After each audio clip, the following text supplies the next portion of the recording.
Expiry के ठीक एक दिन पहले बाजार में आज फिर से रहेगा भरपूर एक्शन। थोड़ी सुस्ती, हल्की कमजोरी के साथ खुलने के हैं संकेत। इस वक्त एसजेएक्स निफ्टी से खुलने के बाद क्या बाजार फिर से पकड़ेंगे तेजी की रफ्तार या फिर आएगी मुनाफा वसूली? 10,500 के दर्शन होंगे या करना होगा कल तक का इंतजार? ये है सवाल, लेंगे जवाब। शेयर बाजार लाइव में आप सबका स्वागत है। नमस्कार, मैं हूं अनिल सिंघवी और मैं हूं दीपांशु भंडारी। और भरपूर एक्शन होने वाला है। एक्सपायरी से एक दिन पहले कई नतीजे भी आने वाले हैं वायदा कारोबार से, वहां पर भी हमारी नज़र रहेगी और भरपूर स्टॉक्स हैं जिन पर आप ज़बरदस्त एक्शन तो देख ही रहे हैं। तो अनिल जी बताइए, इस समय के लिए बाजार के बड़े ट्रिगर्स कौन से हैं? अमेरिकी बाजारों में तेजी का रुझान बरकरार है। हालांकि कल 200 पॉइंट की रेंज में ही अमेरिकी बाजारों ने डाउ ने ट्रेड किया, लेकिन नैस्डैक में गर्मी जबरदस्त है। लगातार 8वें दिन तेजी और रिकॉर्ड हाईज पर जाकर बंद होते हुए दिखे अमेरिकी बाजार नैस्डैक पर। लेकिन कोरोना को लेकर बड़ी समस्याएं वापस फिर से दिख रही है और कल 35,000 से ज्यादा नए मामले आए, जो कि वाकई में चिंताजनक है। और साथ ही डॉक्टर फाउची का जो बयान कि भाई अब युवाओं में भी तेजी से ये फैल रहा है, 35 साल की उम्र वाले या उससे कम के लोगों में, ये एक और चिंता की बात। लेकिन एक्शन नतीजों के लिहाज से भरपूर है भारतीय बाजारों में। पेंट्स की कंपनियां, दोनों ही एशियन पेंट्स और बर्जर पेंट्स, हल्के कमजोर नतीजे अनुमान से रहे हैं। ये आए हैं कल बाजार बंद होने के बाद और आज भी नतीजों के लिहाज से बड़ा दिन है। लेकिन एक और अच्छी खबर कोरोना पेशेंट्स के लिए, और वो ये है कि हमारे यहाँ कोरोना की इंश्योरेंस पॉलिसी को भी मंजूरी मिल गई है। और साथ ही चीन और कोरिया से मेटल पर जो एंटी डंपिंग ड्यूटी लगी है, उस पर भी हम विस्तार से चर्चा करेंगे कितनी अहमियत वाली है ये। जी जी बिल्कुल अनिल जी, और इसी खबर से शुरू करते हैं सर। जो आपने आखिरी बड़ा ट्रिगर बताया कि जिस तरह से अब ये मेटल्स पर एंटी डंपिंग ड्यूटी लगा दी गई है, हम देख भी रहे हैं कि कई समय से मेटल्स में एक अच्छा उछाल आया है, प्राइसेस में भी थोड़ा इंप्रूवमेंट हुआ है। ग्लोबली भी जैसे जैसे डिमांड वापस आ रही है, मेटल्स का आउटलुक बढ़ रहा है। और अब जो ये एंटी डंपिंग ड्यूटी लगा दी गई है कुछ एशियन नेशंस पर, इसका कितना बड़ा असर पड़ सकता है जहां तक हमारी डोमेस्टिक मेटल इंडस्ट्री का सवाल है? कैसे देखना चाहिए इस खबर को सर? ऑलमोस्ट जीरो ये असर पड़ेगा, ऑलमोस्ट। और उसकी वजह ये है, दीप मैं बता दूं आपको कि जो जिन जिन प्रोडक्ट्स पर ड्यूटी ये बढ़ाई गई है, ये ऑलरेडी ड्यूटी लगी हुई थी, इसे एक्सटेंड किया गया है। वो चीन से इंपोर्ट होने की जो मात्रा है, जो अमाउंट है, वो है सिर्फ 50 करोड़। अब 50 करोड़, आपको लगता है कि 50 करोड़ का इंपोर्ट अगर चीन से किसी प्रोडक्ट का होता है और वो उस पर ड्यूटी लगाना पूरे सेक्टर के लिए इंपॉर्टेंट है, तो फिर तो आप ही जाने, पहली बात। दूसरी बात, पूरा जितना चीन का पूरा जो इम्पोर्ट है उसका 0.0005% भी नहीं है ओवरऑल इंपोर्ट जो इन प्रोडक्ट्स का है। तो ऐसे में ये इनसिग्निफिकेंट, कंप्लीटली नहीं के बराबर की खबर है। हाँ, मेटल स्टॉक्स आप खरीदना चाहें ज़रूर खरीदिए। ग्लोबल मार्केट्स मजबूत है, ग्लोबल मार्केट्स की मजबूती के साथ मेटल स्टॉक्स चलते हैं। हमने भी टाटा स्टील, वेदांता, हिंडाल्को लगातार रिकमेंड किया है। अच्छी क्वालिटी के स्टॉक्स बिल्कुल लेने चाहिए, लीजिए। आज लेना है तो आज भी लीजिए और आगे भी लीजिए, लेकिन इस खबर पर नहीं। आपको किस खबर पर लेना है वो समझ में आना चाहिए। ये खबर वो नहीं है जिस पर आपको मेटल शेयर कूद कर लेना है। अगर थोड़ा बहुत कहीं किसी के लिए पॉजिटिव है दूर दूर तक, तो हल्का सा JSW स्टील के लिए पॉजिटिव है, जो इन प्रोडक्ट्स में है, जो इनका प्रोडक्शन करता है, वो भी हल्का सा। लेकिन जो चीन से इन प्रोडक्ट्स का इम्पोर्ट होता है वो इनसिग्निफिकेंट है, और बाकी दो देश तो और भी छोटे हैं। तो मेरे ख्याल से आजकल हमारी वो आदत बन गई है, और चूंकि हेडलाइंस बनाने के लिए बड़ा आसान होता है, कोई भी प्रोडक्ट पर इंपोर्ट ड्यूटी लगे तो सबको लगता है अरे वाह, घरेलू इंडस्ट्री को राहत देने की बात की जा रही है, बड़ा फ़ायदा होगा लोकल प्रोड्यूसर्स को। लेकिन आपको ज़्यादा समझदार बनना है, आगे जाकर ये भी देखना है कि जिन प्रोडक्ट्स पर ड्यूटी लगी है उनका इंपोर्ट कितना हो रहा है, क्या वाकई में ये सिग्निफिकेंट है, क्या वाकई में बड़ी राहत मिल रही है। देखिए, सरकार को तो छोटा हो या बड़ा, उन्हें तो नोटिफिकेशन देना ही पड़ेगा अगर वो कोई डिसीजन ले रहे हैं। कॉमर्स मिनिस्ट्री तो बताएगी आपको, लेकिन आपको अपना दिमाग भी इस्तेमाल करना है। ये कंप्लीटली इनसिग्निफिकेंट है, तो कम से कम आप इस खबर के दम पर मत खरीदिए। मेटल स्टॉक्स आपको पसंद है, आपको अच्छे लगते हैं, ज़रूर लीजिएगा। हमें भी टाटा स्टील पसंद है, वेदांता पसंद है, और भी स्टॉक्स नीचे में आप खरीद सकते हैं, वो एक अलग चीज़ है। इन्वेस्टमेंट करना अलग बात है, लेकिन इस खबर पर इन्वेस्टमेंट करना या ट्रेड करना ये गलत है। तो मेरा तो ये मानना है कि ये खबर इनसिग्निफिकेंट है, और इसलिए 7 बजे हेडलाइन में थी, लेकिन उसके बाद दीप आपने देखा होगा अभी तो हमारी हेडलाइन में भी नहीं है। तो हम दर्शकों को ये आगाह करना चाहते हैं, चेताना चाहते हैं कि इस खबर के दम पर मेटल शेयर आप ना खरीदें, ये सावधानी रखें। वैसे अगर आप मेटल शेयर पर बुलिश हैं, बिल्कुल लीजिएगा, कोई दिक्कत नहीं। जी दीप। बिल्कुल, तो इस खबर का ज़्यादा इम्पैक्ट नहीं होगा, जैसे कि अनिल जी बता रहे हैं, एक न्यूट्रल इवेंट आप मान सकते हैं बाजार के लिए। तो सेंटिमेंट पे ना जाएं, अगर फंडामेंटली कुछ पसंद है और मेटल्स में इन्वेस्टेड है तो वो अलग बात है, पर इस खबर पे ना जाएं। पर सर, आज एक इम्पॉर्टेंट डेट है। कल एक तो हमने देखा कि जब से ये रैली शुरू हुई है तब का इंट्राडे हाई बना, क्लोजिंग लेवल पर भी हम देख रहे हैं कि 6 मार्च के बाद हाईएस्ट लेवल पर हमारी क्लोजिंग हुई है। और जब से ये रैली शुरू हुई थी 24 मार्च को सर, वो बॉटम था 7511 का इंटरडे लेवल पर, और जब से ये फिर रैली शुरू हुई है तब से अब तक के हम हाईएस्ट पॉइंट पर हैं। लगभग 40% की रैली हुई है। और जब हमने गिरावट भी देखी थी तो लगभग 40% की गिरावट देखी थी, क्योंकि बेस अलग है इसलिए 40 से कंफ्यूज नहीं होना चाहिए। पर लगभग 40% की पुल बैक रैली आई है अब बाजार में, और 10,500 के काफी करीब हैं हम। अब किस तरह का एक्शन देख रहे हैं? ये एक्सपायरी वीक भी है तो थोड़ी वॉलेटिलिटी आएगी उसकी वजह से, पर अब आगे जाकर मार्केट की डायरेक्शन आप कैसे देख रहे हैं? क्या रीडिंग आ रही है 3 महीने के बाद? देखिए दीप, इन 3 महीनों ने बाजार में और जिंदगी में हमें बहुत कुछ सिखाया है। देखिए, कमाई होती रहेगी, कम होगी, ज़्यादा होगी, नहीं होगी, कभी कभी बहुत ज़्यादा होगी, ये तो ज़िंदगी का हिस्सा है। लेकिन इन 3 महीनों में पीछे मुड़कर देखिए कि आपने क्या कुछ सीखा है। हाँ, 23 मार्च जब ये बॉटम बना था, 24 मार्च को 7511 का, उससे पहले एक मुहिम थी नहीं लेना है, नहीं लेना है, और उस मुहिम में आपके काफ़ी पैसे बचे होंगे। और मुझे अच्छे से याद है 24 मार्च के दिन हमने जब 7500 आया था तब हमने ये भी कहा था कि ये एक्सेस हो रहा है, ये ज़रूरत से ज़्यादा हो रहा है, अब यहाँ पर आपको कम से कम 40% अपना पैसा डेफिनेटली डालना चाहिए, आप इन्वेस्टर हैं। लेकिन वही बात होती है कि अभी भी लोगों को ये तो याद है नहीं लेना है, लेकिन ये याद नहीं है कि 40% पैसा उस दिन एकदम बॉटम पर, और उस दिन हमने ये भी कहा था कि अब तक की आपकी सबसे बड़ी इंस्टॉलमेंट आज ही जानी चाहिए। लेकिन होता ये कि उस समय इतना वो डिप्रेशन वाला माहौल रहता है कि आपकी अगर तेज़ी की या आप अगर कोई खरीदने की राय दे भी तो वो लोगों के कानों में पड़ती नहीं, या पड़ती तो भूल जाते हैं, या फिर सुनते भी हैं तो एक्ट करने की हिम्मत नहीं होती। वो नेचुरल है, गलत नहीं है किसी के भी साथ। शायद हम भी अगर अपने आप को एंकर के बजाय इन्वेस्टर के तौर पर देखें तो भले ही मैं कहूँ भी, तब भी हो सकता है लोगों की हिम्मत ना हो। लेकिन काफ़ी लोगों ने वहाँ खरीदारी की भी होगी 7,500 पर, 8,000 पर, और उन्होंने अगर 9,000, 9,500, 10,000 पर प्रॉफिट बुक भी किया है तो कुछ गलत नहीं है। तो 2-3 चीज़ें आपको समझने वाली बात है। 3 महीनों में ऐसा क्या हुआ कि बाजार एकदम तेज़ी से ऊपर आ गया, 7,500 वाला 10,500, लगभग 3,000 पॉइंट की, यानी कि 30% से ज़्यादा की नॉन स्टॉप तेज़ी। जो डर 23 मार्च 24 मार्च को आपको था कोरोना को लेकर और इकोनॉमी की हालत ख़राब होने को लेकर, क्या वो डर दूर हो चुका है? आज भी आप वहीं के वहीं हैं।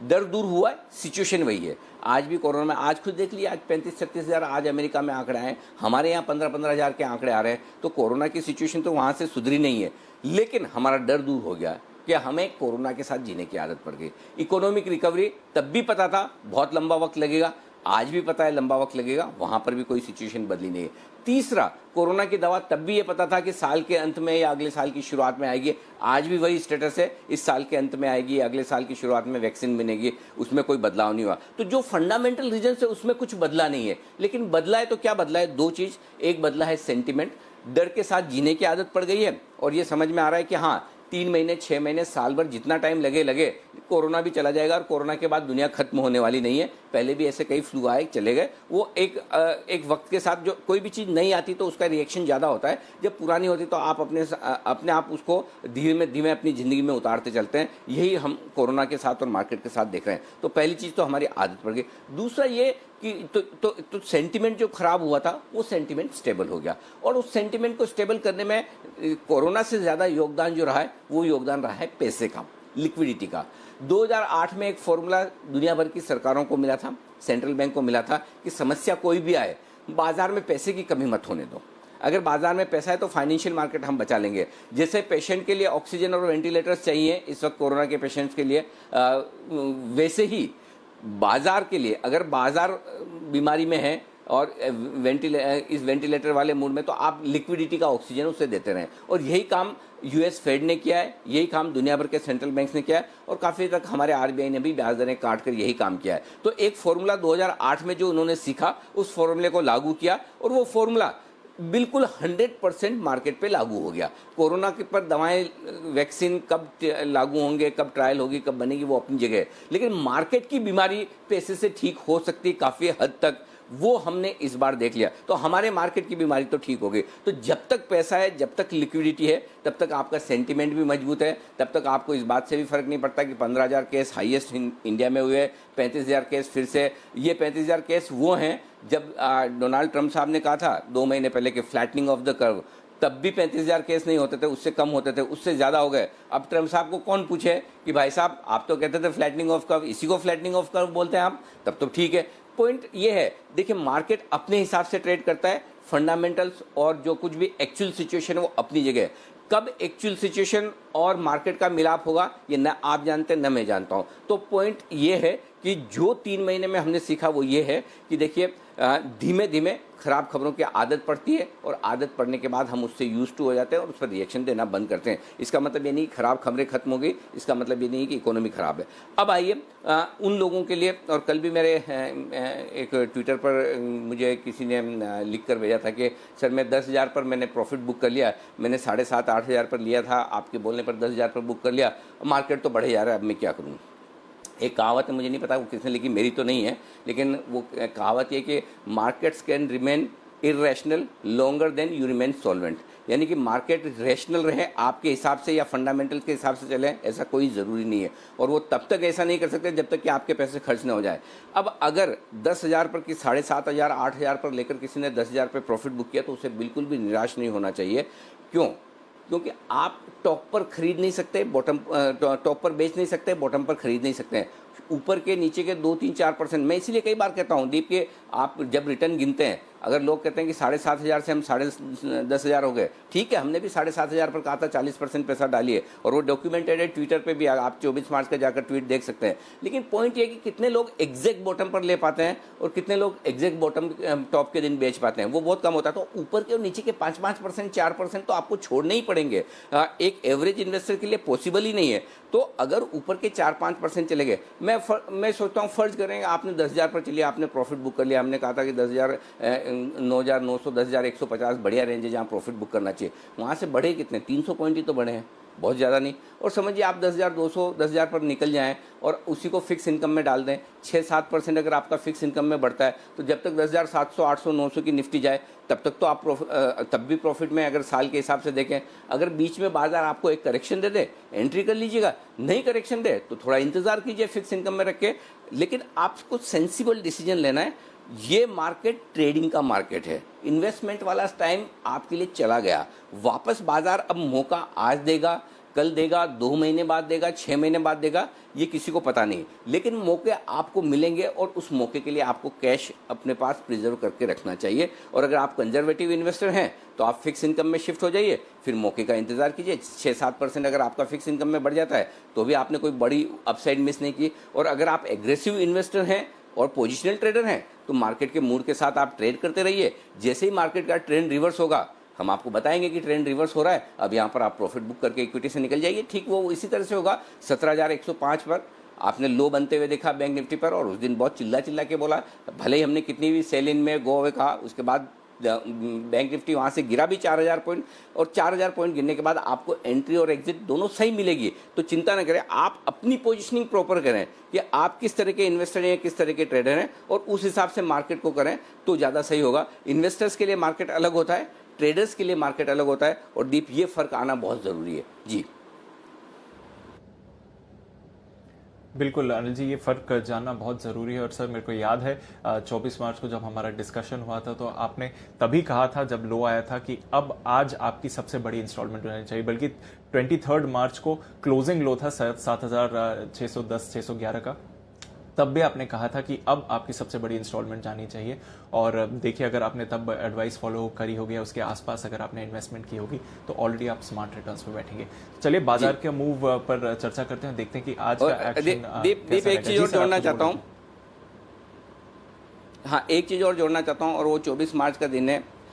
मैंने खुद ने मेरा सबसे बड़ा इन्वेस्टमेंट जो मैं टुकड़ों में डाल रहा था, मैंने 24 मार्च को डाला, और मैंने उस दिन कहा भी था कि मैं 23 या 24 मार्च, 2 में से एक दिन हो सकता है, अब मुझे नहीं पता वो एग्जैक्टली दिन कौन सा था, 23 था या 24 था, लेकिन उन 2 दिन में से एक दिन मैंने खुद ने अपना सबसे बड़ा इन्वेस्टमेंट म्यूचुअल फंड्स में डाला।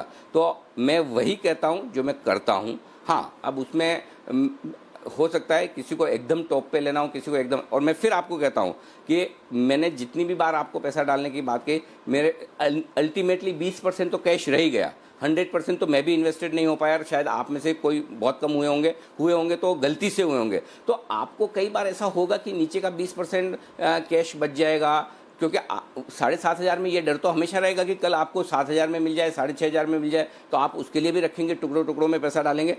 तो अगर आपको मौका मिल जाता तो और 200-500 पॉइंट नीचे डाल देते, 20% जो कैश बचा है, नहीं मिला तो जो 70-80% इन्वेस्ट हुआ उसी में खुश रहिए। 7,500 में डाला उसका भी पैसा बनाए, 8,000 का भी बनाए, और 8,500 में डाला तो उसमें भी पैसा बनाए। तो अगर आप, और दूसरी बात ये सोचिए, अगर नीचे से 30-35% की तेजी हो गई, 30-35% की तेजी 2-3 सालों से अच्छे मार्केट में आपको रिटर्न नहीं मिल रहे हैं। देखिए अच्छे मार्केट, ये कमाई हो रही है तो इसलिए हो रही है कि बाजार बहुत जोर से गिरे, और जोर से गिरने के बाद रियलिस्टिक लेवल पर आने की कोशिश कर रहे हैं। ये कमाई आपको इसलिए नहीं हो रही कि बिजनेसेस के, कंपनियों के, इकोनॉमी के लिए या दुनिया के फंडामेंटल सुधरे हैं, जी नहीं।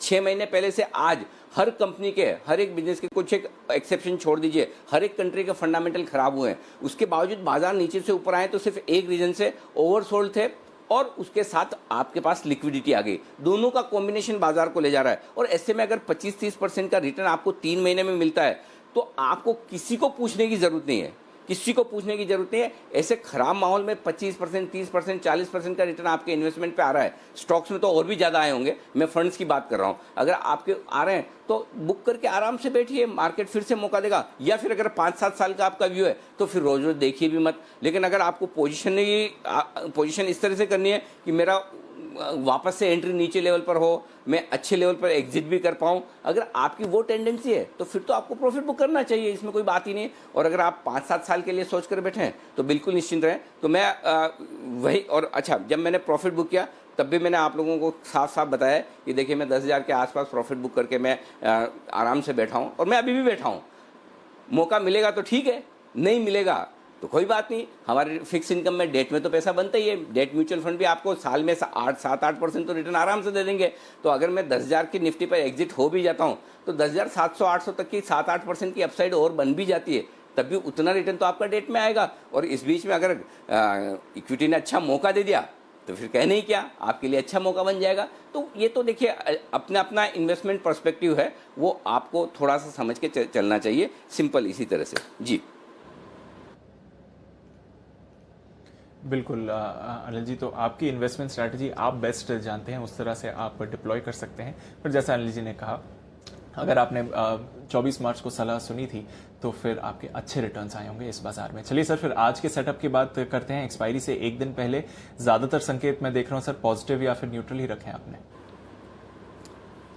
जी हाँ, बिल्कुल ग्लोबल संकेत पॉजिटिव हैं, कहीं कोई खराबी नहीं है। एफआईज, डीआईज और एफएनओ तीनों न्यूट्रल हैं। सेंटीमेंट पॉजिटिव है, ट्रेंड पॉजिटिव है। दीप, आज मैंने फिर से रेंज में आया हूँ 10,250, 10,325, ये निफ्टी पर मजबूत सपोर्ट जोन है। इस रेंज में अगर बाजार आए तो छोड़ना नहीं है, खरीद लेना है वापस। अब कमजोरी आपको पहला संकेत तभी मिलेगा जब बाजार 10,250 के नीचे ट्रेड करना शुरू करे। मुझे नहीं लगता कि वो जल्दी होने वाला, कम से कम आज और कल एक्सपायरी के पहले तो मुश्किल लगता है। असंभव तो कुछ भी नहीं इस बाजार में, मुश्किल जरूर है। तो ये मुश्किल है कि 10,250, 325 की रेंज के नीचे जाकर बाजार ट्रेड करने की कोशिश करे। Point number 1। बैंक निफ्टी 21,650, 21,800, ये मजबूत सपोर्ट जोन है। इसके नीचे जाकर ट्रेड करना शुरू करेगा तो ही कमजोरी का पहला संकेत आएगा, और इस रेंज में गलती से आ जाए तो खरीदना ही है। अब आइए, आज मैंने स्मॉल, मीडियम और हायर रेंज दिए। मैं बाजार के मूड माहौल के हिसाब से आपको रेंज या फिर मैं लेवल्स दे देता हूं। तो आज 10,400, 10,500 मेरे लिए एक छोटी रेंज है। दिन के दौरान मजबूती का पहला संकेत तब आएगा जब 10,500 के पार निकल कर टिके। इसका मतलब ये नहीं कि आप मजबूत नहीं, मजबूत तो है ही, वो कॉन्फिडेंस रखिए, लेकिन और मजबूती जो चाहिए वो 10,500 के पार निकलने पर आएगी। 10,400 ये आपके लिए नीचे सपोर्ट के लेवल पर काम करेगा। तो ये छोटी रेंज होगी। 10,325, 10,550 मीडियम रेंज है। 10,300 से लेकर 10,600 की ये बड़ी रेंज, 10,600, 10,650 तक जा सकती है। मैंने सेफर साइड पर 10,600 रखा है। बैंक निफ्टी 22,050, 22,500 आज की मीडियम रेंज है। 21,800 से 22,700 ये बड़ी रेंज है, और 21,700 से लेकर 22,900 ये सबसे बड़ी रेंज आपके लिए। एक चीज़ बताना चाहता हूँ दीप, 22,500, 22,550 के आसपास बैंक निफ्टी में आखिरी लेवल है रुकावट का। जहाँ थोड़ा रुकेगा प्रॉफिट बुकिंग आएगी। अगर 22,500-600 को पार करके टिक गए तो उसके बाद एक चीज़ बताना चाहता हूँ, और मैं इसलिए बताना चाहता हूँ ताकि मैं अभी से बोल दूँ। कई बार ऐसा होता है कि बैंक निफ्टी पर जब तक आप सोचो और दिमाग लगाओ तब तक बैंक निफ्टी हाथ से निकल जाता है। तो 22,500 22,600 की रेंज को निर्णायक रूप से पार करके बैंक निफ्टी टिका तो सीधा इसका पड़ाव 23,000 है। बीच में नॉन स्टॉप, मतलब वो एकदम वो फास्ट लोकल की तरह बीच में रुकेगा नहीं। कोई छोटे मोटे स्टेशन मतलब 100-200 पॉइंट वाले है ही नहीं, सीधा मतलब वो बोरीवली से अंधेरी वाला मामला है, नॉन स्टॉप वैसा ही एग्जैक्टली भागेगा बैंक निफ्टी। 22,500 22,600 को पार करके टिक गया तो 23,000 फिर आपके देखते देखते आंखों के सामने आएगा, ये मानकर चलिएगा। ये साफ तौर पर बैंक निफ्टी में नजर आ रहा है। तो बैंक निफ्टी में 22,500 22,550 थोड़ा सा हायर रेंज है, वहाँ पर रुकेगा तो रुक जाएगा, रुकना भी चाहिए। थोड़ा जिस स्पीड से बढ़ा है थोड़ी प्रॉफिट बुकिंग आ सकती है, लेकिन उसके बाद 23,000 है। तो ये आपके लिए बैंक निफ्टी की रेंज हो गई। पुट कॉल रेशियो 1.63 है, विक्स 4% थोड़ा सा नीचे आया। जी दीप। बिल्कुल, तो ये तो रहा आपके लिए सेटअप। और देखते हैं बैंक निफ्टी में वो 23,000 के लेवल से आते हैं कि नहीं, बट 22,500 एक इंपॉर्टेंट हर्डल होगा जिसके ऊपर अगर बैंक निफ्टी जाता है तो आप और तेजी देखेंगे। एग्जिस्टिंग पोजीशन जिनकी हैं सर, उन्हें क्या करना चाहिए आज? देखिए एग्जिस्टिंग पोजीशन 10,400 आप स्टॉप लॉस रखिए इंट्राडे ट्रेडर्स हैं तो, और क्लोजिंग बेसिस पर 10,250 का स्टॉप लॉस आपका होना चाहिए दीप। तो 10,400 और 10,250 ये आपके स्टॉप लॉस के लेवल हैं। बैंक निफ्टी पर आपका स्टॉप लॉस इंट्राडे वालों का है 22,000 और क्लोजिंग बेसिस पर 21,700। थोड़े आपको दूर मिलेंगे, लेकिन बैंक निफ्टी में मैं कुछ कर नहीं सकता। एक्चुअली प्रॉब्लम ये है ना दीप के रेंज इतनी बड़ी है और इतनी तेजी से भाग रहे हैं ना बैंक निफ्टी वगैरह। अच्छा, कल मजा आया ना बैंक निफ्टी कैसे भागा है, ये खूबसूरती है बैंक निफ्टी की। और कल आप ये देखिए, हमने 2:30 बजे भी ये कहा था कि निफ्टी भी 10,500 की तरफ जा रहा है, बहुत सारे शॉर्ट्स हैं, आप खरीदिए। 10,300 पे भी सुबह खरीदारी की बात की थी हमने। तो आपको मौके बाजार दे रहा है, आज भी ऐसा मौका देगा। अगर 15-20 पॉइंट ये SGX निफ्टी नीचे दिख रहा है, थोड़ा और नीचे आ जाए तो आज भी मौका मिलेगा वहाँ खरीदना है। तो मौके तो आपको मिलेंगे बाजार में, तैयारी आपको रखनी है। ये ऐसा ना हो कि मौका मिले तब आप भाग जाए, तब नहीं छोड़ना है। तो मौका एक बार मिलेगा। और आज एक चीज़ और बता रहा हूँ दीप में कि आज हो सकता है बैंक निफ्टी आपको ऊपर भी बेचने का मौका दे। अभी तक मैं लगातार खरीदारी की बात कर रहा हूँ, हो सकता है बैंक निफ्टी आज ऊपर भी आपको बेचने का मौका दे, उस पर भी मेरी नज़र है। तो मैं बहुत सारी इंटरेस्टिंग चीज़ें लेकर बैठा हूँ, मज़ा आएगा आज के सेशन में। तो ये तो हो गया आपका लॉन्ग साइड पर। शॉर्ट साइड पर 10,500 आपका स्ट्रिक्ट स्टॉप लॉस है इंट्राडे और क्लोजिंग बेसिस पर, और बैंक निफ्टी पर 22,500 इंट्राडे और क्लोजिंग बेसिस पर स्टॉप लॉस है, इसको फॉलो कीजिए। वैसे तो आपके स्टॉप लॉस ट्रिगर हो जाने चाहिए, लेकिन निफ्टी पे बैंक निफ्टी पे शॉर्ट साइड पर रोज स्टॉप लॉस ट्रिगर हो रहा है। अच्छा, एक खूबसूरत बात देखिए दीप, आप बड़ी मज़ेदार चीज़ है, इसको जरा गौर से देखिएगा। पिछले 3 दिनों में हो ये रहा है, जो हाई बनता है वो देखिए 10,272, 10,393 और 10,484, ये पिछले 3 दिनों का निफ्टी का हाई है। 10,484 कल 10,500 से 15-16 पॉइंट नीचे, परसों हुआ था 10,393, 10,400 से 7-8 पॉइंट नीचे, 10,272 28 पॉइंट नीचे 10,300 से। अब इसकी सिग्निफिकेंस क्या है, ये लेवल मैं आपको क्यों बता रहा हूँ। होता क्या है, दिन के दौरान बाजार है ना जाता है, हाँ, लोगों को ये लगता है अरे ये तो 10,300 आज पार नहीं कर पाया, ये उन्हें परसों लगा होगा, पहले रोज कल लगा होगा, परसों लगा होगा कि अरे 10,400 पार नहीं कर पाया, 10,393 पर रुक गया। कल लगा होगा कि अरे ये तो 10,500 पार ही नहीं कर पाया, यहीं थक गया, 10,484 से घूम गया। अब इसी चक्कर में लोग है ना वो शॉर्ट कर देते हैं। अब नेक्स्ट डे क्या होता है, नेक्स्ट डे बाजार उसके ऊपर खुलता है, और उसके ऊपर खुलने के बाद आपके ऑलरेडी शॉर्ट पोजीशन जो खड़ी है बाजार में, उसमें ये इस स्ट्राइक प्राइस के शॉर्ट और ऐड हो गए। मसलन कल 10,400 के ऐड हो गए, परसों 10,300 के ऐड हो गए, और अगर आज 10,500 पार कर लिया तो आज 10,500 के शॉर्ट्स और ऐड हो जाएंगे, कॉल राइटर्स आ जाएंगे। अब ये कॉल राइटर्स ही बाजार को नीचे जाने नहीं दे रहे हैं, यही पकड़ के बैठे हैं। तो अगर 50 75 100 पॉइंट नीचे आ जाता है निफ्टी, तो तुरंत लोग खरीदने को तैयार बैठे हैं। अभी शॉर्ट तो काटनी है, सामने एक्सपायरी है, कब तक आप खड़े रहेंगे और नुकसान में है, तो मौका मिलते ही शॉर्ट काटने को तैयार है लोग। तो ये एक बड़ी इंटरेस्टिंग चीज डेटा में नजर आ रही है। तो इसको बताने का पीछे मकसद ये है कि आपको मौका मिले तो खरीदना है, छोड़ना नहीं, बस ये ध्यान में रखिए। छोड़ने के बारे में, तेजी की पोजीशन छोड़ने के बारे में, हल्का करने के बारे में तभी सोचना है जब 10,250 के नीचे निफ्टी जाए। नोट करके रख लीजिए 10,250। अब आप बोलेंगे हम तो 10,450 75 पे, 10,250 200 पॉइंट नीचे आप बोल रहे भाई, अगर आप में 10,400 500 के लेवल पर 200 पॉइंट की रिस्क लेने की ताकत नहीं है तो आप फिर गलत बाजार में। ये अच्छे से समझ लीजिए, फिर आपको ट्रेड नहीं करना चाहिए। अगर 200 पॉइंट 250 पॉइंट की जगह आपके पास नहीं है रिस्क के हिसाब से, तो अगर नहीं है, मेरे बोलने से तो नहीं आ जाएगी, तो फिर आप सिंपल एक फॉर्मूला रखो, आप अपने पुट लेकर अपने आप को हेज रखो। क्योंकि वो एक कहते हैं कि पहाड़ पे जितना आप ऊपर चढ़ेंगे उतनी हवाएं तेज होगी, माउंट एवरेस्ट पे जाएंगे तो वहाँ ज़्यादा देर टिक नहीं पाएंगे, वापस जल्दी उतर के आना पड़ता है। तो जैसे जैसे बाजार ऊपर जाएंगे आपको वोलेटिलिटी बढ़ेगी और करेक्शन आते हुए दिखेंगे, तो आपकी हेजिंग या तो होनी चाहिए या स्टॉप लॉस क्लियर डिफाइंड होना चाहिए, ताकि आप टॉप में ना फंसे, ये ध्यान में जरूर रखना है जी। इसका मतलब ये नहीं दीप कि मैं कह रहा हूँ कि टॉप बनने वाला है, इसका मतलब ये नहीं निकाले, इसका मतलब सिंपल ये है कि आपको अपने रिस्क के हिसाब से अपनी पोजीशन हेज करके चलनी है जी दीप जी। बिल्कुल, थोड़ा रिस्क लेना पड़ेगा और डिप्स का इंतजार करें, अच्छे मौके मिलेंगे खरीदारी के। और जो बैंक निफ्टी पर अनिल जी आपको सलाह दे रहे थे, कल 2:30 बजे एग्जैक्टली अनिल जी को एक गोल्डन लेवल मिला था खरीदारी के लिए। तब मेरे को याद है बैंक निफ्टी 22,000 के ऊपर गया था और तभी कहा था उन्होंने कि खरीदे इन लेवल्स पर। इंट्राडे और पोजिशनल दोनों लेवल्स पर आपको अच्छे ट्रेड्स मिलेंगे और इंट्राडे और पोजिशनल दोनों टारगेट्स भी आपको कल क्लोजिंग में आते हुए दिख दिए। एक बार देख लेते हैं क्या सलाह दी गई थी आपको बैंक निफ्टी पर। 22,050 ये लेवल है बैंक निफ्टी का, स्पॉट लेवल में बता रहा हूँ। यहीं पर तुरंत प्रभाव से खरीद लीजिए बैंक निफ्टी को, तुरंत प्रभाव से, इंतजार नहीं करना है। मैं फिर कह रहा हूँ, मैं बहुत कम ऐसा होता हूँ जब बहुत कहता हूँ कि इंतजार नहीं करना है, तुरंत प्रभाव से बैंक निफ्टी खरीद लेना है अभी का अभी। तो यहाँ से एकदम परफेक्ट शॉर्ट कवरिंग, फ्रेश खरीदारी दिख रही है। 20,150 20,200 का पहला टारगेट लगभग वहाँ पहुँचा है। ये सिर्फ 2,000 वालों के लिए जिनके 2,000 बन गए होंगे, बाकी लोगों के लिए कल तक का जिनको इंतज़ार करना है 22,300 22,450 ये दो मिनिमम टारगेट और रखिए और यहाँ से बैंक निफ्टी के लिए खरीदारी कीजिए।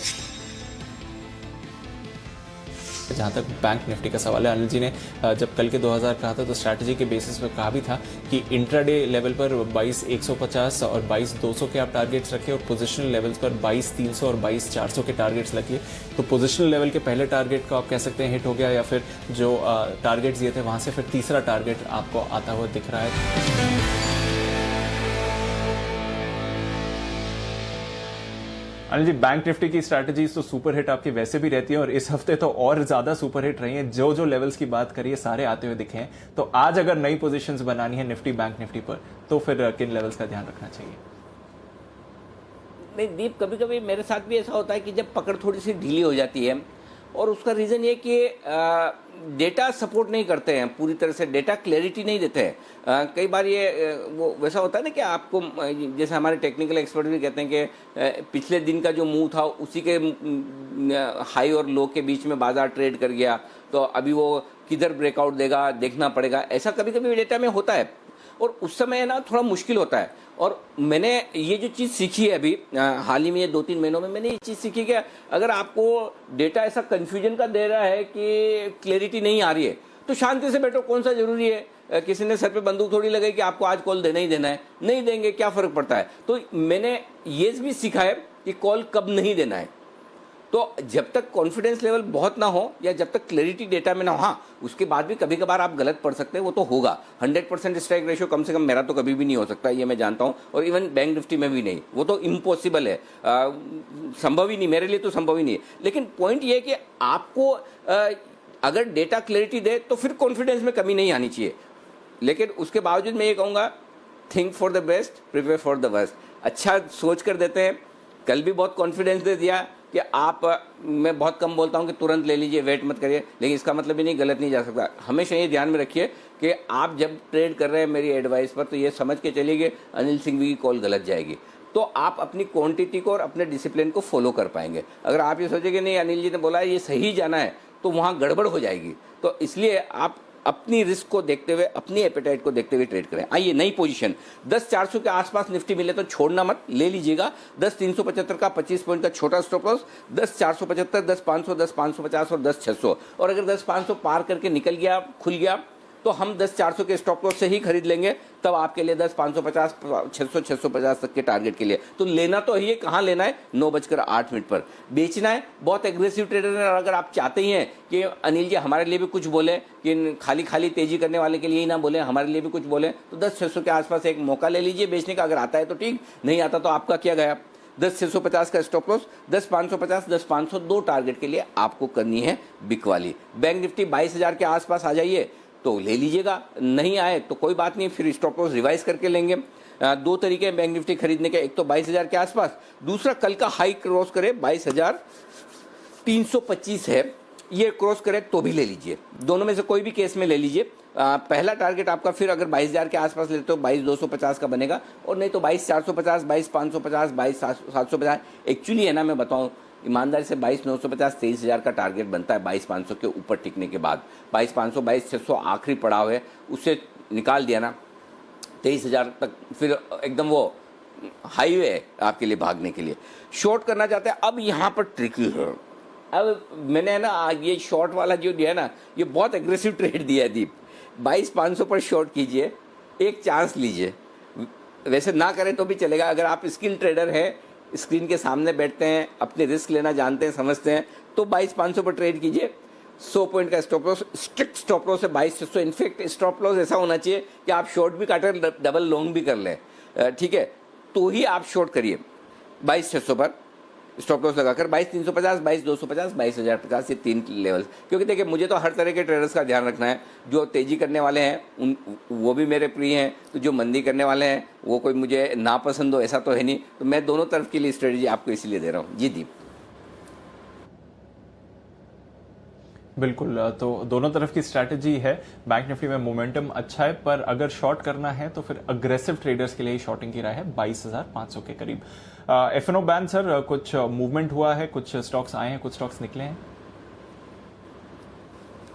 ठीक है, कोई खास बात नहीं। अब 4 स्टॉक बचे हैं मेरे ख्याल से एफएनओ में, बैन में 3 स्टॉक बचे हैं, सेंचुरी, आइडिया और जस्ट डायल आज की एंट्री हुआ है फिर से। जी।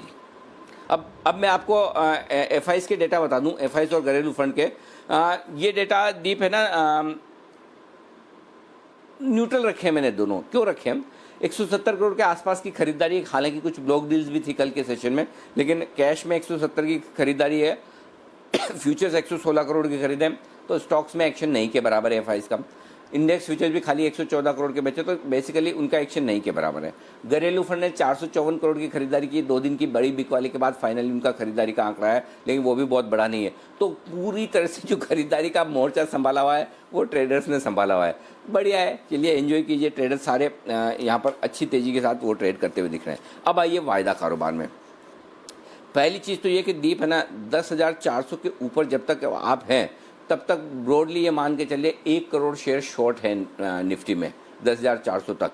तो वो शॉर्ट कवरिंग ही आपको ज़रूरत से ज़्यादा गिरने नहीं देगी। पॉइंट नंबर 1 ये बहुत क्लियर है। 10,500 आप पार करेंगे तो और 36 लाख शेयर जो ओपन इंटरेस्ट में कॉल्स में ये और आ जाएंगे, और ये हाईएस्ट ओपन इंटरेस्ट है। तो आपके लिए 10,500 रुकावट का लेवल है। अब बड़ी तेजी, नई तेजी, फ्रेश तेजी 10,500 के ऊपर निकलने पर करनी है, या फिर करेक्शन पर नए सही लेवल पर आएंगे तभी यहाँ पर आते हुए दिखेंगे। ये है एकदम आपके लिए राय। तो ये 10,500 आपके लिए ऊपर अहमियत वाला लेवल हो गया दीप। अब आइए बैंक निफ्टी 22,000 इंपॉर्टेंट सपोर्ट है। 4 लाख शेयर पुट में है, 5 लाख शेयर कॉल्स में है। तो 22,000 के ऊपर जब तक बने हुए बिल्कुल टेंशन मत लीजिए। 250 पॉइंट घट भी जाएं तो घबराइए मत कि आप कमज़ोर हैं। 22,500 पे 5 लाख शेयर है, वो पार करने के बाद थोड़ी और शॉर्ट कवरिंग और खरीदारी आती हुई दिखेगी। तब फाइनल लक्ष्य आपका 23,000 का बनेगा, जहाँ हाईएस्ट ओपन इंटरेस्ट कॉल्स में 7 लाख शेयरों का है। जी दीप, तो ये है आपके लिए वायदा कारोबार के डेटा। जी बिल्कुल, तो वायदा कारोबार के डेटा आपके सामने है, फंड फ्लोज का एक्शन आपके सामने है। अब देखते हैं कि किस तरह का बाजार का एक्शन रहने वाला है, जहां तक आज के ट्रेड का सवाल है। तो देख लेते हैं कौन से स्टॉक्स आज फोकस में। कई सारे स्टॉक्स खबरों में और ब्रोकरेज एक्शन भी काफी सारे स्टॉक्स में है। मानसी, कुशल, पूजा और आशीष हमारे साथ तैयार है इन सभी स्टॉक्स के बारे में बताने के लिए। मानसी, आपसे शुरुआत करते हैं। गुड मॉर्निंग, बताइए आज के अहम ट्रिगर्स और कुछ इंपॉर्टेंट अर्निंग्स कौन सी हैं? Good morning Deepanshu. शुरुआत आज आने वाली कैश स्पेस की कंपनियों के नतीजों से कर लेते हैं। Prestige estate, RVNL, Indoco remedies, India cement जैसी कई सारी कंपनियां, काटिया सीमेंट, श्रीराम, ईपीसी, करोड़ वैश्य बैंक, जिनके नंबर्स आज के सत्र में आते हुए हम देखेंगे। इसके अलावा वेदांता डीलिस्टिंग प्रक्रिया पर ई वोटिंग की आज आखिरी तारीख है और साथ ही भारतीय इंफ्रा मर्जर पर बैठक होने की संभावना है। 11 जून को जो बैठक टली थी, अनुमान ये लगाया जा रहा है कि इस हफ्ते में बैठक हो सकती है। नतीजे जो कल बाजार बंद होने के बाद आए, एशियन पेंट्स अनुमान से कमजोर नतीजे आते हुए दिखे हैं। कंपनी की आय करीब 7% गिरते दिखे। 4,712 करोड़ का अनुमान था, 4,636 करोड़ पर ही आती हुई दिखी है। मुनाफा 486 करोड़ से 480 करोड़ पर रहा है। मार्जिन के फ्रंट पर थोड़ा सा सहारा जरूर मिलता दिखा है। 17.7% से मार्जिन 18.5% पर जाते हुए दिखे हैं। हमारा अनुमान 18.6% का था। लॉकडाउन के चलते कंपनी के कारोबार में और बिक्री पर लॉस की बात कंपनी के मैनेजमेंट ने की है और साथ ही डेकोरेटिव सेगमेंट अदरवाइज काफी अच्छा Q4 माना जाता है, लेकिन क्योंकि लॉकडाउन और कोरोना का इम्पैक्ट है, जिसकी वजह से डेकोरेटिव सेगमेंट के वॉल्यूम्स में भी गिरावट देखने को मिली। बैंक ऑफ बड़ौदा कंपनी के नतीजे अनुमान से बेहतर रहते हुए दिखे हैं। कंपनी का मुनाफा आप देखिए 68 करोड़ का अनुमान था, जहां पर 507 करोड़ का मुनाफा कंपनी ने पोस्ट किया है। 991 के लॉस के सामने 507 करोड़ का मुनाफा कंपनी ने पोस्ट किया है। नेट इंटरेस्ट इनकम 7,132 करोड़ का अनुमान था, 6,998 करोड़ पर यहां पर करीब 2% की गिरावट जरूर देखने को मिली है। लेकिन प्रोविजंस आप देखिए सालाना आधार पर 26% तक बढ़ते हुए दिखे हैं। ग्रॉस एनपीए 10.4% से 9.4% पर जाते हुए दिखे हैं, जबकि हमारा अनुमान 11.1% का था। बर्जर पेंट्स नंबर्स वैसे कमजोर हैं, अनुमान से भी कमजोर हैं और अगर इनकी आय की बात करें करीब 8% की गिरावट देखने को मिली है। मार्जिन 15.3% पर इंटैक्ट रहे हैं, जबकि 15.7% का हमारा अनुमान था। वहीं मुनाफे के फ्रंट पर 6% तक की गिरावट देखने को मिली है। खास तौर से जो मटेरियल कॉस्ट में कमी देखने को मिली है, इसका असर मार्जिन पर देखने को मिला है। और कैश स्पेस की company Aster DM health care company के नंबर्स अगर मुनाफे को छोड़ दे तो बेहतर रहे हैं। कंपनी की आय में करीब 4.5% की बढ़त देखने को मिली है। मार्जिन 15.9% से 17.5% पर आते हुए दिखे, लेकिन मुनाफा 37% की गिरावट, यहां पर 209 करोड़ से 131 करोड़ का मुनाफा कंपनी ने पोस्ट किया है। बिल्कुल, तो कुछ निफ्टी रिजल्ट, साथ ही वायदा कारोबार और कैश रिजल्ट, सभी जगह पर आप एक्शन देखेंगे। कई सारे और नतीजे हैं जो कुशल के पास हैं। गुड मॉर्निंग कुशल, बताएं। Good morning Deepanshu. आप देखिए यहाँ पर बलरामपुर चीनी सबसे पहले स्टॉक ये है जिसको हम जिसके नतीजे हम बता रहे हैं, जिसमें मुनाफा जो है करीब 16% गिरता हुआ नजर आया है। 288 करोड़ के मुकाबले 241 करोड़ का मुनाफा आया है और कंपनी की जो मार्जिन है वो भी करीब 5-6% डिक्लाइन होती हुई नजर आई है। 19.5% से घटकर 13.9% के मार्जिन आए हैं। इनफैक्ट यहाँ पर एक और अपडेट भी है कि बलरामपुर चीनी जो है 1 करोड़ शेयर्स का बाईबैक करेगी टेंडर रूट के जरिए। 180 रुपए प्रति शेयर के भाव पर, मौजूदा भाव जो है करीब 135 रुपए का है और इसकी जो रिकॉर्ड डेट होगी वो 3 जुलाई होगी। तो इनफैक्ट अगर आप देखें तो फिनोलेक्स इंडस्ट्रीज अगला स्टॉक है। यहाँ पर नंबर्स कमजोर आते हुए दिखे हैं। मुनाफे में करीब 40% का फॉल आया है। 97 करोड़ से घटकर करीब 60 करोड़ का मुनाफा कंपनी ने पोस्ट किया और साथ ही मार्जिन में भी 1.5% की गिरावट के साथ 13.5% पर मार्जिन आते हुए दिखे। जीएमडीसी आय और मुनाफे दोनों आधार पर नंबर्स काफी कमजोर दिख रहे हैं। 66% इनका मुनाफा गिरा है। 41 करोड़ जो है अब इनका मुनाफा आता हुआ नजर आया और रेवेन्यू जो है वो भी 22% गिरा है। एनएलसी इंडिया नंबर्स अच्छे साइड पर दिख रहे हैं। आय में करीब 25% का उछाल रहा है और मुनाफा जो है लगभग फ्लैट सा रहा है 498 करोड़ पर। हाथसून एग्रो यहाँ पर नंबर्स मिले जुले हमें देखने को मिल रहे हैं। मुनाफा 60% गिरकर जो है 8 करोड़ रह गया है और कंपनी की जो मार्जिन है वहां पर ऑन द सरप्राइजिंग फ्रंट थोड़ी पॉजिटिविटी देखने को पड़ी है। 8.5% से बढ़कर 9.3% के मार्जिन कंपनी रिपोर्ट किए हैं। और अंत में यूनियन बैंक, यहाँ पर नंबर्स जो है मुझे ठीक साइड पर लग रहे हैं, क्योंकि यहाँ पर अगर आप देखें तो इनका घाटा कम होता हुआ दिखा है। 3,330 करोड़ से घाटा जो है कंपनी का 27 करोड़ हो गया है और साथ ही कंपनी का सालाना आधार पर प्रोविजनिंग भी 37% जो है कम होती हुई नजर आई है। और साथ साथ कंपनी की जो एसेट क्वालिटी है उसमें भी सुधार दिखा है। खासकर एनएनपी अगर आप देखें तो 7% से घटकर 5.5% जो है इनके एनएनपी आते हुए नजर आए हैं। बिल्कुल, तो एक बार फिर से आप पीएसयू बैंक्स में एक्शन देख सकते हैं। जितने भी पीएसयू बैंक्स के रिजल्ट्स कल आए हैं अच्छे रहे हैं। चलिए, खबरों के दम पर आज कौन से स्टॉक्स फोकस में रहेंगे ये भी जान लेते हैं। पूजा के पास लिस्ट तैयार है। गुड मॉर्निंग पूजा। गुड मॉर्निंग पार्षद। शुरुआत इंश्योरेंस कंपनियों से करते हैं। अब इंश्योरेंस रेगुलेटरी ने सभी बीमा कंपनी को छोटी अवधि के लिए अगर वो कोविड-19 से जुड़ी पॉलिसी बेचना चाहते हैं तो उसकी अनुमति मिल चुकी है। तो आज इन कंपनियों पर नजर रखें। मेट्रोपोलिस फोकस में रहेगा। ब्लॉक डील के जरिए प्रमोटर ग्रुप अपनी करीब 4.5% हिस्सेदारी बेचेगा। डील साइज 304 करोड़ के आसपास होने का अनुमान है और इसका जो फ्लोर प्राइस है वो 1300 रुपए प्रति शेयर तय किया गया है, यानी कि मौजूदा भाव से करीब 10.5% डिस्काउंट पर ये जो प्राइस है वो तय किया गया है। है। पिरामिड एंटरप्राइजेस बोर्ड ने कंपनी को करीब 2590 करोड़ जुटाने की मंजूरी दे दी है। एनसीडी के जरिए ये मंजूरी दी गई है। वेदांता, जेपी मॉर्गन और अन्य बैंकों द्वारा वेदांता में करीब $250 करोड़ निवेश करने की योजना है। एज अ लोन कंपनी को दिया जाएगा और डी लिस्टिंग के प्रस्ताव पर यह निवेश करने की योजना बताई जा रही है। इसमें बार्कलेज, सिटी ग्रुप, डॉइचे बैंक के बीच भी अगले हफ्ते करार संभव है इस निवेश को लेकर। तो देखना होगा अगले हफ्ते किस तरह का डेवलपमेंट यहाँ पर होता हुआ दिखाई देता है। कुछ और स्टॉक्स पर नजर डालें तो फंड एक्शन काफी सारे हुए हैं। Crompton Greaves power and industrial solution में आदित्य बिरला सन लाइफ ने 19 जून को करीब 2% हिस्सेदारी बेच दी है। महिंद्रा सीआई में भी एक फंड एक्शन हुआ है। यहाँ पर प्रमोटर्स की तरफ से करीब 52 लाख शेयर्स खरीदे गए हैं। 120 रुपए प्रति शेयर पर हिस्सेदारी करीब 1.38% है। और उसके सामने सुंदरम म्यूचुअल फंड ने कंपनी के करीब 43 लाख शेयर्स 120 रुपए प्रति शेयर पर बेचे हैं। स्ट्राइड्स फार्मा में भी प्रमोटर की तरफ से बिकवाली हुई है। यहाँ पर करीब 9.5 लाख शेयर्स बेचे हैं। 450 रुपए प्रति शेयर के भाव पर हिस्सेदारी करीब 1.07% यानी कि यहाँ पर बेच दी है। इसके अलावा कुछ इनसाइडर ट्रेड्स भी हुए हैं प्रमोटर्स की तरफ से। आरती इंडस्ट्रीज में प्रमोटर्स ने 22 जून को करीब 35,000 शेयर्स की बिकवाली यहाँ पर की है। बजाज ऑटो में भी प्रमोटर दीपा बजाज ने करीब 40,000 शेयर्स बेचे और ये जो खरीदे हैं और ये जो खरीदारी की गई है प्रमोटर की तरफ से ये 17 से 19 जून के बीच हुई है। और डॉक्टर लाल पैथलैब में भी बिकवाली हुई है। प्रमोटर ने करीब 1.14 लाख शेयर्स की बिकवाली की है 19 जून को।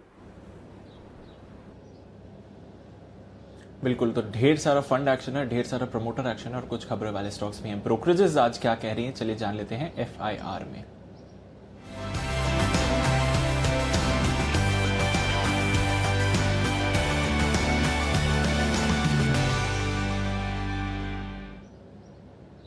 गुड मॉर्निंग आशीष, सबसे पहले तो बताइए कि नतीजों के दम पर आज किधर एक्शन है। Good morning Deepanshu. Asian paints के नतीजे आए थे, नतीजे कमजोर देखने को मिले, लेकिन ब्रोकरेज हाउस ने हाईलाइट किया कि कंपनी का product portfolio, brand recall value अगर आप देखें तो इतनी मजबूत है कि आगे जाकर ये मान रहे कि मार्केट शेयर में गेन्स होते हुए दिखेंगे। CLSA ने आउट परफॉर्म की रेटिंग दी है 1710 रुपए के लक्ष्य के लिए। वहीं ब्रोकरेज हाउसेज में सबसे ज्यादा लक्ष्य दिया UBS ने, एक खरीदारी किराए को बरकरार रखे हुए 2000 रुपए के लक्ष्य के लिए। और सबसे कम लक्ष्य दिया गोल्डमैन सैक्स ने, इन्होंने जो है बिकवाली किराए को बरकरार रखा है 1064 रुपए के लक्ष्य के लिए। कह रहे कि आगे आने वाले समय में भी डिमांड में डिसरप्शन देखने को मिल सकता है। इसके अलावा अगर आप देखें तो बैंक ऑफ बड़ौदा की नतीजे आए थे, मॉर्गन स्टैनली की रिपोर्ट है, अंडरवेट की रेटिंग को बरकरार रखा है 42 रुपए के लक्ष्य के लिए। ये कह रहे हैं कि स्लिपेजेस में बढ़त देखने को मिली जिसके चलते थोड़े से नेगेटिव है। हालांकि एक पॉजिटिव पॉइंट इन्होंने ये भी हाईलाइट किया कि इस बार खर्चों में कमी देखने को मिली, साथ ही जो नेट इंटरेस्ट मार्जिन है यहाँ पर भी हल्की बढ़त देखने को मिली। खरीदारी किराए को बरकरार रखा 500 रुपए के लक्ष्य के लिए। ये कह रहे कि पाइप सेगमेंट में मार्जिन्स बेहतरीन देखने को मिले, साथ ही अगर आप देखें तो कंपनी की बैलेंस शीट बेहद मजबूत है जिसके चलते ये स्टॉक इन्हें पसंद आ रहा है। तो ये कुछ रिजल्ट्स पर रिपोर्ट्स हैं दीपांश। बिल्कुल, तो रिजल्ट्स पर ढेर सारी रिपोर्ट्स हैं और कुछ और स्टॉक्स पर भी आज फोकस है, वो कौन से हैं आशीष? बिल्कुल, एवेन्यू सुपरमार्ट्स आज पूरे दिन मुझे लग रहा है कि फोकस में रहेगा। मॉर्गन स्टैनली ने कवरेज की शुरुआत की है, इन्होंने ओवरवेट की रेटिंग के साथ कवरेज की शुरुआत की है 2758 रुपए के लक्ष्य के लिए। यानी ये मान रहे कि मौजूदा दाम से अगर आप देखें तो ऑलमोस्ट 17% की अपसाइड देखने को मिल सकती है। ये कह रहे कि अगले 10 साल में जो फोरकास्ट किया कि आय के अनुमान में लगभग 21% CAGR की ग्रोथ देखने को मिलेगी। कंपनी की पोजीशनिंग काफी स्ट्रांग है, फ्री कैश फ्लो से कंपनी और मजबूत होती हुई नजर आएगी। इन्फो एज पर 3 ब्रोकरेज हाउस की रिपोर्ट्स आई हैं, तीनों की तीनों नेगेटिव नजर आ रही है। मॉर्गन स्टैनली ने डाउनग्रेड कर दिया है, ओवरवेट की रेटिंग को आप बदलकर इक्वल वेट की रेटिंग दे रहे हैं 2610 रुपए के लक्ष्य के लिए। मैक्वायरी ने रेटिंग बदलकर अब न्यूट्रल की है, डाउनग्रेड किया, इन्होंने भी 2560 रुपए के लक्ष्य के लिए। और गोल्डमैन सैक्स ने बिकवाली किराए को बरकरार रखा 2250 रुपए के लक्ष्य के लिए। जेफरीज की रिपोर्ट है, ICICI बैंक पर खरीदारी किराए को बरकरार रखा है, लक्ष्य जो है 450 से बढ़ाकर 460 कर दिया है। कि ये कह रहे हैं कि प्राइस टू बुक वैल्यू के हिसाब से अगर आप देखें तो वैल्यूएशंस आकर्षक नजर आ रहे हैं। अंत में जेफरीज की रिपोर्ट है कि EI इंडस्ट्रीज पर यहाँ पर एक खरीदारी किराए दे रहे 400 रुपए के लक्ष्य के लिए। कह रहे हैं कि कंपनी की बैलेंस शीट बेहद मजबूत है। ओके, तो ये है वो तमाम रिपोर्ट्स जहां पर आज आपको दिखेगा एक्शन। आइए एक्शन की करते हैं शुरुआत। हमारे एक्सपर्ट्स हैं हमारे साथ पिक ऑफ द डे के बिगुल के बाद।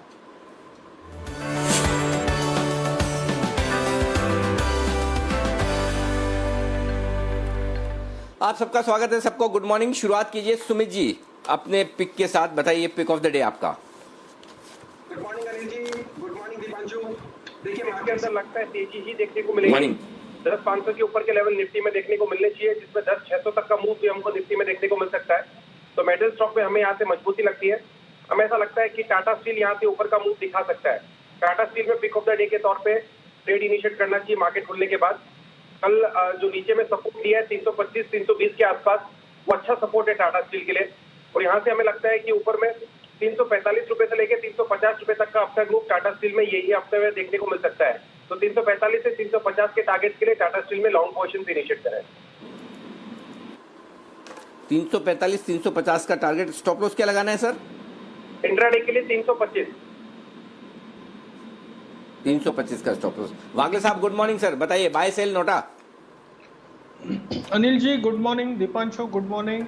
मेरा बाय कॉल है, स्टॉक है अल्ट्राटेक सीमेंट। कल एक ब्रेकआउट देखने को मिला है, मुझे लगता है आज और कल में ये मूव कंटिन्यू होनी चाहिए।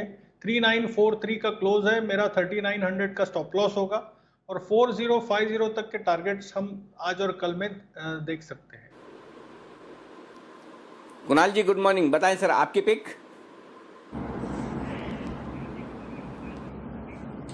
Good morning Anil ji, good morning Deepanshu. Anil ji pick of the day तो मैंने और राकेश जी ने कल ही दे दी थी। स्टॉक था चेन्नई पेट्रो, जिसने शानदार मूव कल के ट्रेड में दिखाया है। आज भी हमारी उम्मीद है कि इसमें तेजी बनी रहेगी और 95 रुपए का जो हमारा पहला टारगेट है वो आता हुआ दिखाई पड़ेगा।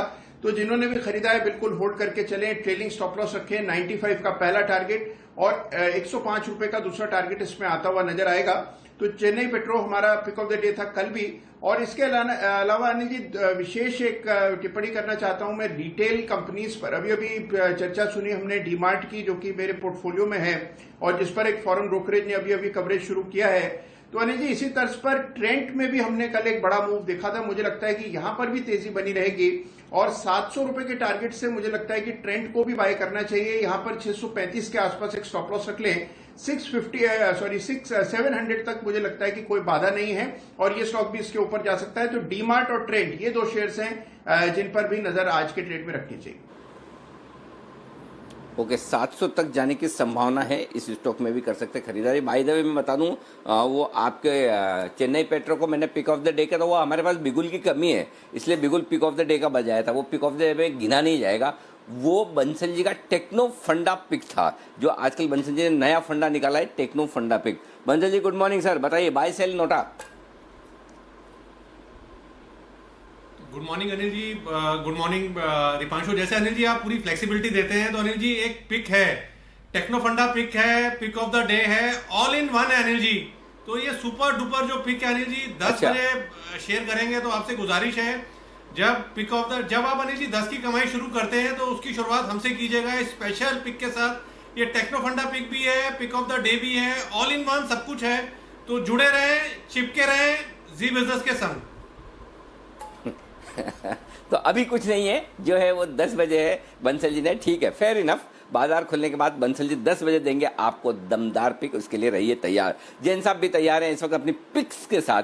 जैन साहब का नाम जैसे आता वहां पर एस लग जाता, प्लूरल हो जाती, पिक नहीं रहती, पिक्स। तो जैन साहब बताइए आपकी रेडार पे कौन से स्टॉक्स हैं आज? बिल्कुल एस से संदीप और पिक्स में भी एस आता है, तो सर्टेनली पिक्स ही है अनिल जी। बहुत सही पकड़ा आपने, आप तो मूड समझ लेते हैं पकड़ के देख के।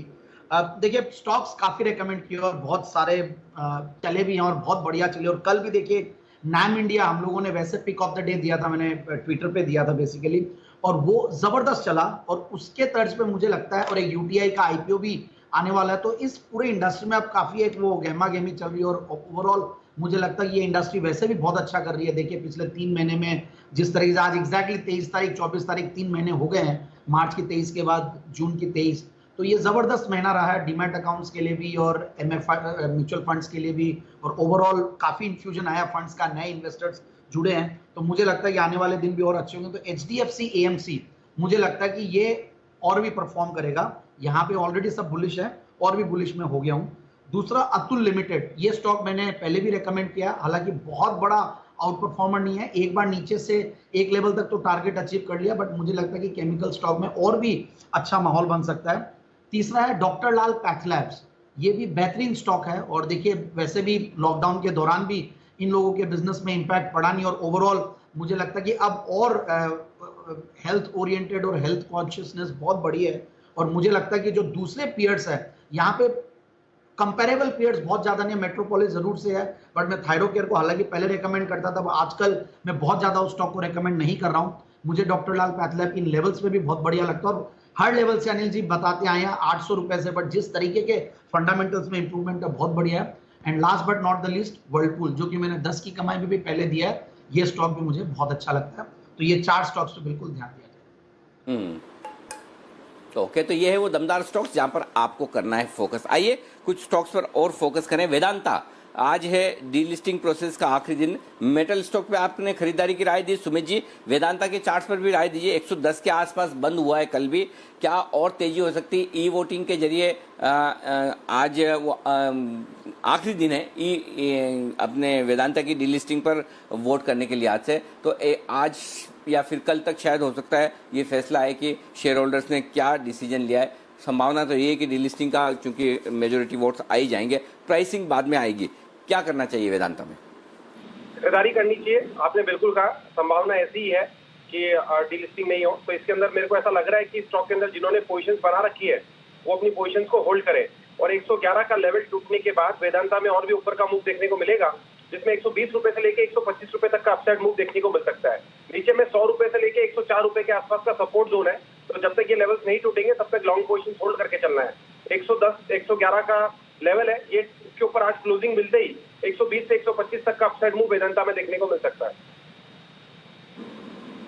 ओके, शुभम अग्रवाल जी हमारे साथ जुड़ चुके हैं और उनसे भी लेनी है हमें pick of the day. Shubham ji बताइए, आपका स्टॉक कौन सा है आज का?